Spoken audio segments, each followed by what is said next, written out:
మీకు తెలుసా మన దేశంలో ఇప్పటివరకు జరిగిన స్కాములు అన్ని కలిపితే దాదాపుగా 30 లక్షల కోట్ల వరకు ఉంటుందని. అందులో కొన్నింటి గురించి ఇప్పుడు తెలుసుకుందాం. ఎవరిపైనా స్కామ్ అనగానే గుర్తుకు వచ్చేది హర్షద్ మెహతా.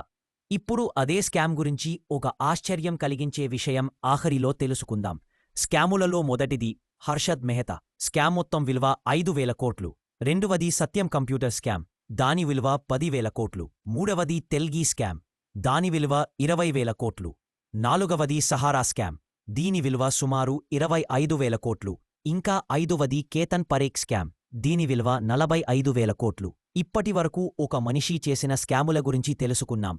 ఇప్పుడు గవర్నమెంట్లో ఉన్న మంత్రులు చేసిన స్కాముల గురించి తెలుసుకుందాం. ఇప్పటివరకు ఒక ఎత్తు, ఇప్పుడు తెలుసుకునేవి ఇంకో ఎత్తు.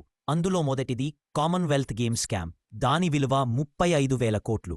రెండవది 2G స్పెక్ట్రమ్ స్కామ్, దీని విలువ 1,76,000 కోట్లు. ఇంకా అతిపెద్ద స్కామ్ మరియు ఆఖరిది కోల్గేట్ స్కామ్, దీని విలువ 2 లక్షల కోట్లుపై మాటే. చూశారుగా ఈ స్కాములన్నీ. ఇప్పుడు చెప్పండి, ఆఖరివ చెప్పుకున్న స్కాముల ముందు హర్షద్ మెహతా స్కామ్ సముద్రంలోనీటి బొట్టంతా. మన దేశం ఎప్పుడు ఈ అవినీతి సమూలంగా నిర్మూలించబడుతుందో అప్పుడు మన దేశం చైనాని కూడా దాటగలదు. అందులో మన బాధ్యత కూడా ఉంది. ఇప్పటివరకు ఈ వీడియో చూసినందుకు ధన్యవాదములు. జై హింద్.